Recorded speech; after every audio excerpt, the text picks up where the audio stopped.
Si Kamto était ivoirien, il n'aurait pas le problème qu'il a au Cameroun. Exactement. Très bien. On termine avec vous, André. Alors, le problème de Kamto, c'est que on lui a tout simplement dit que un autre avait déposé, excusez-moi de ne pas Allez-y. avait déposé sa candidature à la place de son parti politique. Bon. Et donc, c'est celui-ci qui a été retenu. Voilà.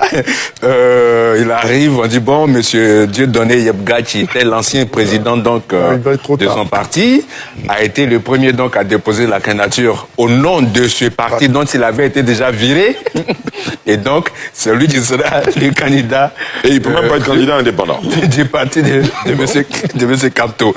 Alors, pour être plus sérieux, Paul Biya, il a été nommé Premier ministre pour la première fois, j'étais même pas encore né.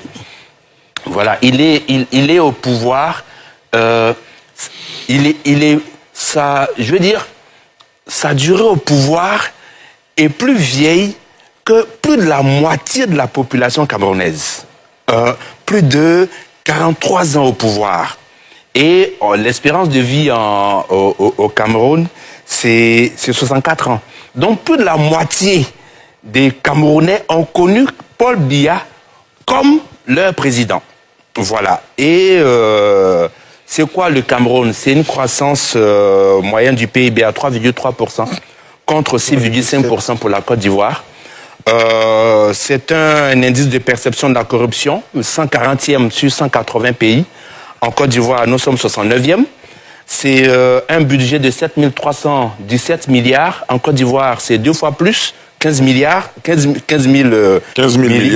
milliards.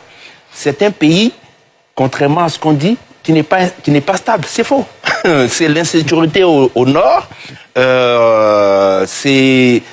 Donc, en fin de compte, pour reprendre l'expression donc de l'un des anciens conseillers de monsieur Paul Biya, monsieur Christian Eloka Penda, il a dit on n'est pas dans une démocratie, on est dans une satrapie.